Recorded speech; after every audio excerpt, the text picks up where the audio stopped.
They wanted the tall and hunk. They wanted the Coke bottles. They wanted those that were able to attract a nation. You better watch what you're watching and keep your ears from what you're hearing. Because the enemy knows how to attract a nation. A nation that once belonged to God. A nation that once yielded their members to God. A nation that once surrendered its all to God. Now look where that nation is. Captive by Babylon. And they entered into the city of Babylon. And orders were given to transform them into one of us. Their thinking, their action, their mindset, change them. Everything about them, make them like us. Daniel stood up. I'm just cutting through because that's not where my message is. But Daniel stood up in the midst of all of that. Daniel says, I can't eat this stuff that you're giving. I can't be partaker of this sin that you're giving out. Because the God that is in me, I must protect what God has given to me. And I must know where I put my feet, where I lay my head, where I take my next step. I must know what is going on in my life. I cannot live my Christian life just like anybody else. I've got to know, where am I going?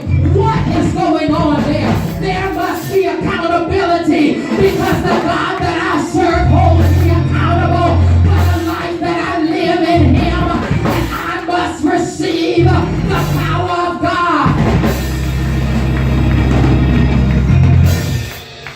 There must be accountability.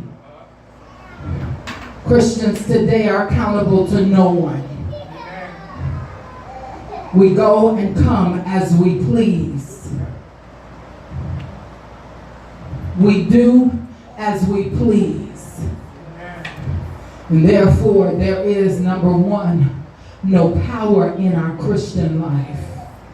And there is no covering for our Christian life. But when you are accountable to someone or something, you answer to that. In my home, my husband is the head of our home. But when he's going to be late from work, when he's leaving, he says, honey, I'm going such and such. I'm doing such and such. Accountability. It keeps us in line with the process of what we're in. It keeps us in line with what we are tied to. We are connected. So it gives us an accountability to each other. And therefore, if we are connected to the body of Christ, we must be accountable to the body of Christ.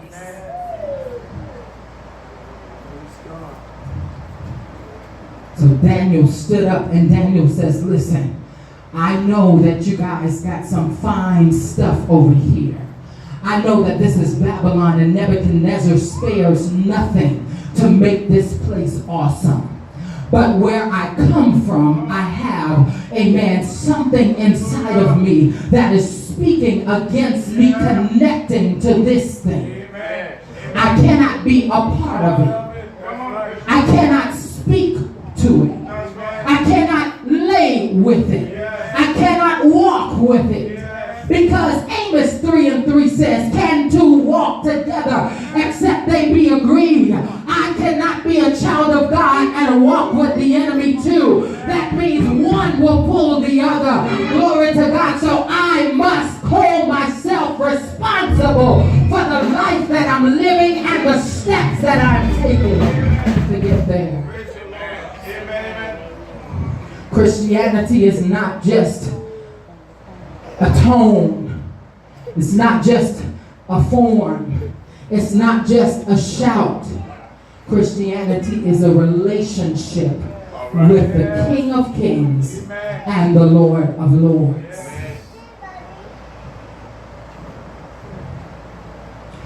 When Daniel said what he said, Daniel says, look, I can't be a part of this, but I want you to do this for me. I want you to give us pulse and water, vegetables and water. And I want you to come back and examine us and see the fruitfulness of my life compared to the fruitfulness of the world.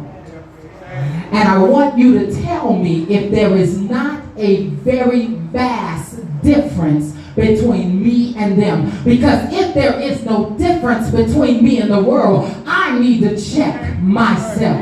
But I must know. Somebody ought to be able to say that, Pastor, girl, I saw you the other day. As a matter of fact, Bishop, I was walking, amen, in Publix, amen, and I went to Publix to get a money order out of my neighborhood, down from work. I went to Publix and I'm walking through and I'm speaking with a lady in Publix, and then I went and did what I had to do. I got to the daycare that day, and there was a lady, I had never met this parent, and she says, I know you. I said, you do? I said, well, your child goes here, right? Yes. I said, but I've never met you. She says, no, but I saw you today.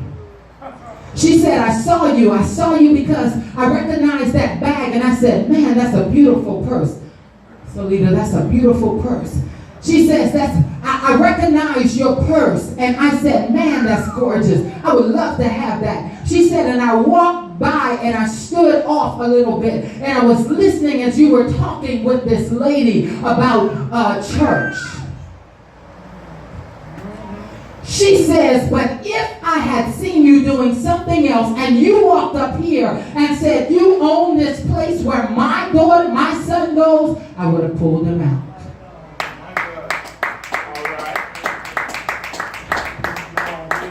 So accountability is more than we think it is. We think, Bishop, what I've come to understand that people take accountability to mean control. Yeah, that's right. You want to control me.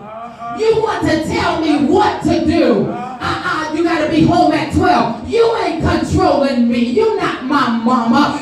But accountability says that I am watching out for your stamina. I am watching out for your self-control. I am watching out to make sure that when the world identifies you, God will say, come on in, thou good and faithful servant. Enter into the joy of the Lord. That's just bishop and overseer. I don't have to tell them I'm leaving town. They'll know when I'm not in church. That's just bishop and overseer. I don't have to tell them that I'm going through something and so I'm going to stay home for a couple of days. They'll just realize that I'm not showing up and they'll come and look for me. But when we have parents that we love, when we have parents that love us, there must be a stronger connection.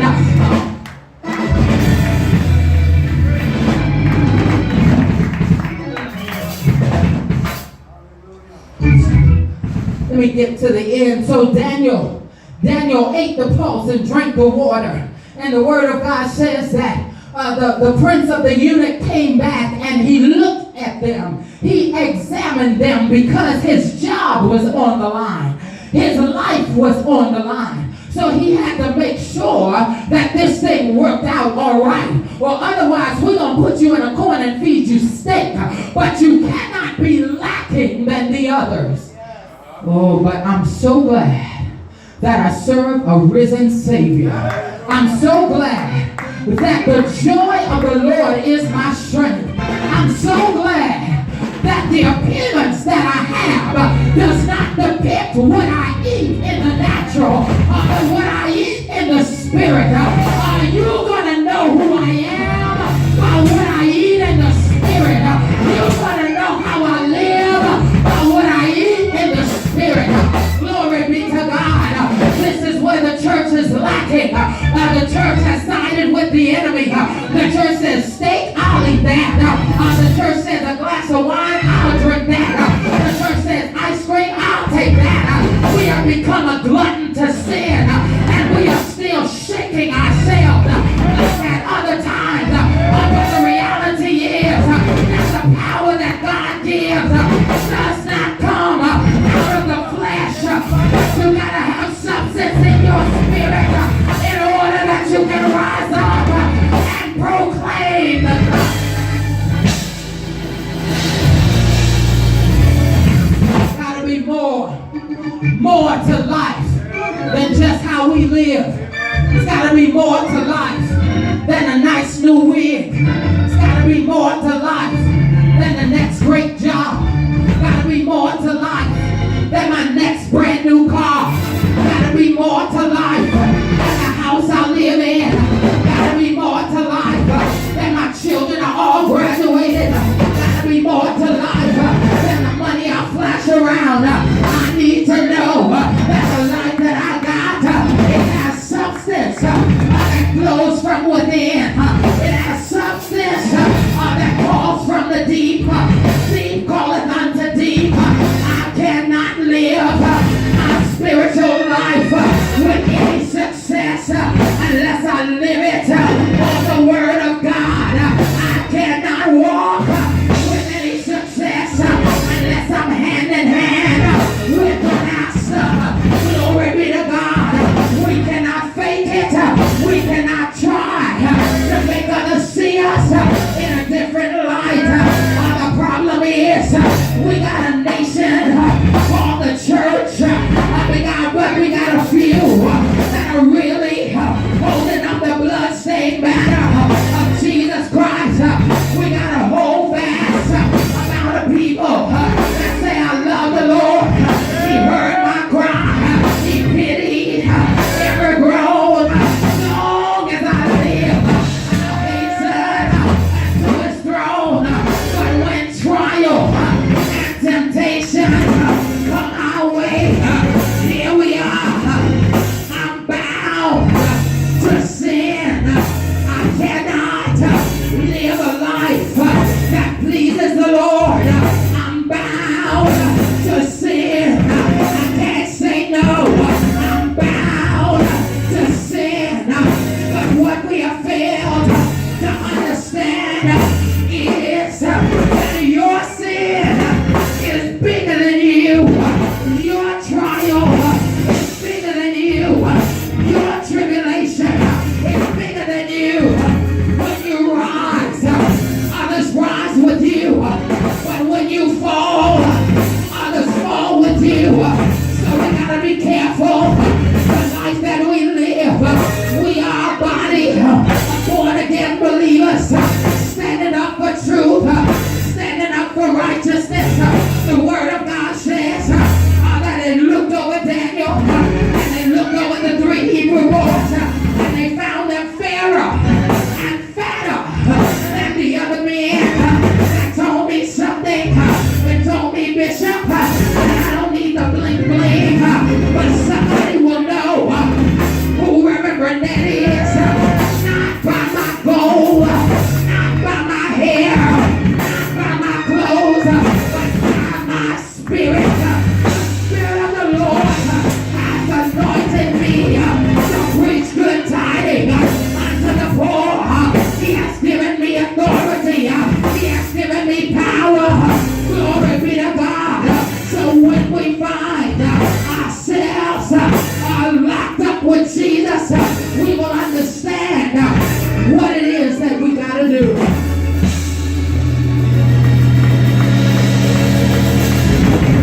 2 Corinthians, the latter half of that, it says, be not unequally yoked together with unbelievers. For what fellowship had light with darkness? Or the temple of God with the temple of Belial? What fellowship have we with the things of the world and the enemy? And you will say, well, I got to live here. I got to be a part of it. I got to do certain things. Amen. Glory to God. But I began to look at chemistry. And chemistry talks about mixing. And it talks about putting things together to form a different element. And when there are two ways that you can do it. You can put things together and they can keep their identity. While they're in it, they will not be of it. They will not create another God. They will not create another scenario. They will always know that I am a child of God. Or you can be mixed in it and turn into something else. And now I'm no longer pastor, but now I am one of you. Now I am doing what you do. So when folks look at us today, there is nothing that can tell them who we are in God. Because now I have mixed myself with you, and I have taken on the identity and characteristics that you have to offer. So now, because I cannot draw you, I become like you, and I only enhance the work of Satan in the world today. But God says you got to be in it, but don't be of it. You can't talk like them. You can't act like them. You can't live like them. You can't do what they do. You got to keep your identity holy. You got to keep your life pure. You got to keep your stand before God. I've come to realize, overseer, that the church is weakening, not through Christ, but through the members, through the people that operate in the church. Because we have now loosened our hold. We have loosened our grip on God. So where I thought that I once was powerful, see, what messes us up a lot is our mind. I heard somebody say stinking thinking. We have put ourselves on pedestals with a shaky leg, and it's about to give away. But we are still up there beating our chests and calling ourselves the righteousness of God. But let me tell you something, church. God is ready to do a move in the house of the Lord. And it behooves us, people of God, that we would rise up to the occasion. It behooves us, people of God, that we would call ourselves at attention to the word of God. It behooves us, people of God, that we would no longer lay in a life of sin. Glory be to God. Let me tell you, this is no joke. The world that we are living in, it is hostile to the church. But the church has now come to a place where we've got to have power in order to make it through. Glory be to God. Without the power of the risen Savior, you're going to be defeated. You're going to be put down. You're going to be cast down. You're going to be run over. You're not going to make it. So we got to stand up for Jesus. These soldiers of the cross.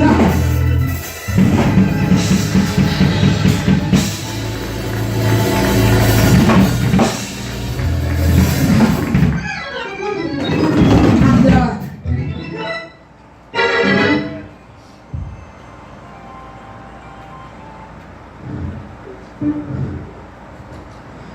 We've got to know who we are in God.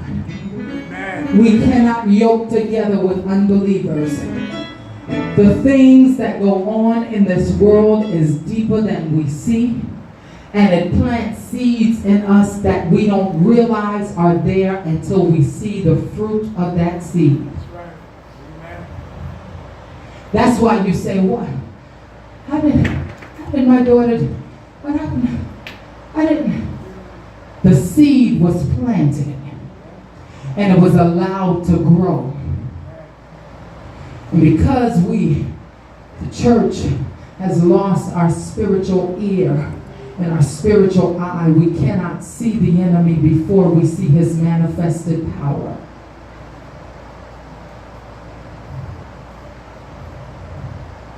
We don't see him until we see what he's doing.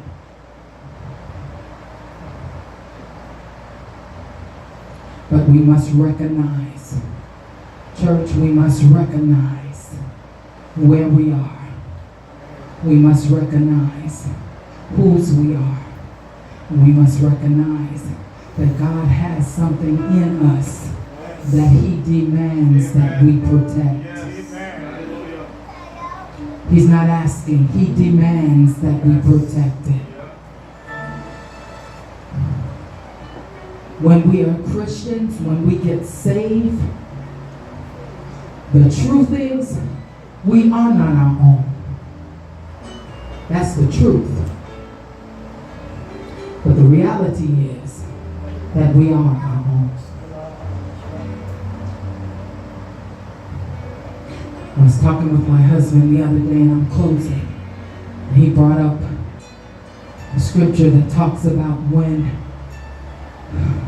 the people got saved and they would sell their houses and sell their properties, and they would bring it to the house, and if Sister Marcy needed to pay her rent, we would all have. We would give and we would do because of love for one another.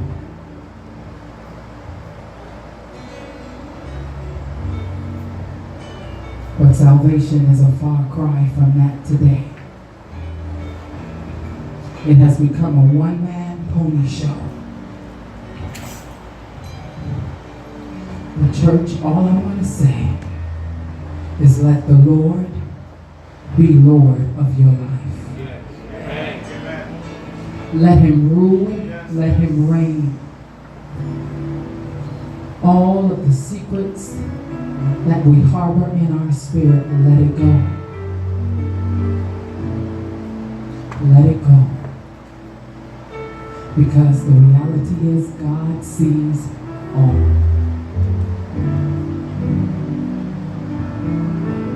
God bless you.